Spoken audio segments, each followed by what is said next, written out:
Hello बच्चों, कैसे हो। 10वीं कक्षा में अपना काव्य भाग में जीवन परिचय, कवि परिचय कह सकते हो आप, तीसरे नंबर पर आ गए हैं। देव कवि हैं तीसरे नंबर पर। पहले उनके जीवन के बारे में देखते हैं। इनका जन्म इटावा उत्तर प्रदेश में 1673 ईस्वी में हुआ और ये रीतिकालीन कवियों में विशिष्ट स्थान रखते थे। देव के गुरु श्री हित हरिवंश जी थे, जो वृंदावन में रहा करते।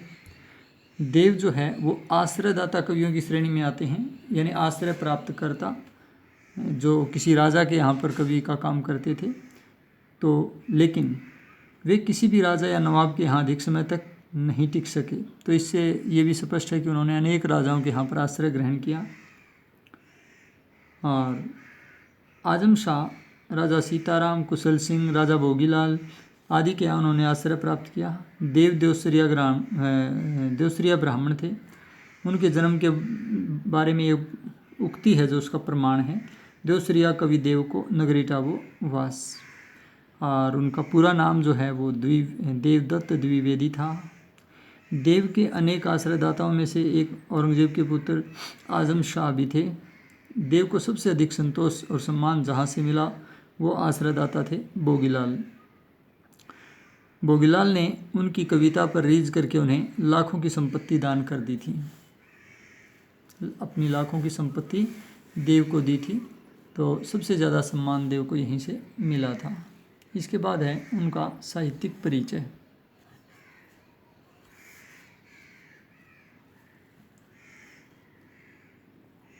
देखिए, उनके काव्य ग्रंथों की संख्या 52 से 72 तक मानी जाती है, यानी कि ये स्पष्ट नहीं है कि उनके मूल रूप से कितने ग्रंथ हैं।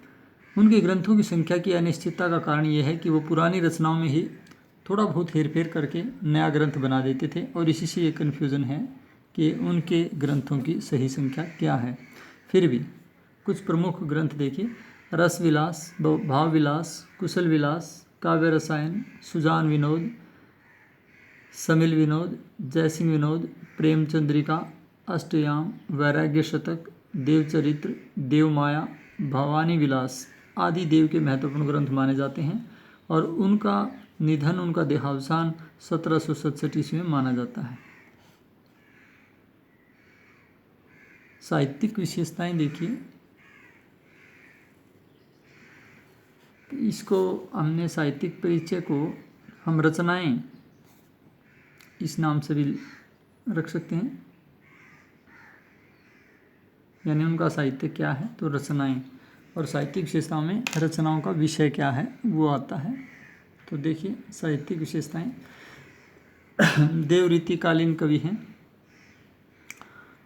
रीतिकालीन कविता का संबंध दरबारों, आश्रयदाताओं से था, यानी रीतिकाल वो समय है जब कवि आश्रयदाता राजाओं के यहाँ पर दरबार में पद प्राप्त होते थे और उन्हीं की प्रशंसा में या उनके चरित्र के ऊपर ग्रंथ वगैरह लिखते थे।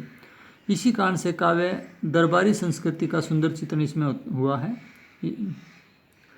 देव भी इससे अछूते नहीं थे, किंतु वे इस प्रभाव से जब भी मुक्त हुए उन्होंने प्रेम और सौंदर्य के भी सहज चित्र खींचे। अलंकारिकता, श्रृंगारिकता उनके काव्य की प्रमुख देन रही है। शब्दों की आवृत्ति के जरिए काव्य में सौंदर्य पैदा करके उन्हें सुंदर ध्वनि चित्र प्रस्तुत कर देते थे वो। जैसे झहरी झहरी सीनी बूंद हैं परती मानो, गहरी गहरी घटा घेरी हैं गगन में। तो वो अपने हिसाब से अलंकार भी निर्मित कर देते थे। कविवर ने मुक्तक शैली की रचना की है। उनकी भाषा साहित्यिक ब्रज भाषा है। यहाँ मुक्तक शैली आई है, मुक्तक छंद नहीं है, ये मुक्तक शैली है, ध्यान रखना है। साहित्यिक ब्रज भाषा उनकी भाषा है। भाषा में माधुर्य गुण विद्यमान है और अलंकारों का भी बहुत सुंदर प्रयोग है। भाषा और भाव की दृष्टियों से उनका काव्य श्रेष्ठ है। उन्होंने आचार्य और कवि दोनों के कर्मों को निभाया है। तो इसमें उन्होंने अंत में देखो, यहाँ पर भाषा शैली ये हमने एडिंग बनानी है। यहाँ भाषा के बारे में बता दिया गया है, शैली रहती है। तो शैली का हम देखेंगे, हमने जो इनकी रचना पढ़ी थी, इनके कुछ सवैये और कविता, और जिसमें वसंत रूपी बालक का वर्णन था, एक जगह बाल कृष्ण का और एक जगह राधा के मुख सौंदर्य का वर्णन था। तो इनकी रचनाओं से पता चलता है कि इनकी जो शैली है वो इन्होंने मुक्तक शैली तो अपनाई ही है, साथ साथ में व्यंग्य शैली, भावात्मक शैली, चित्रात्मक शैली और वर्णनात्मक शैलियों का बहुत सुंदर प्रयोग किया है।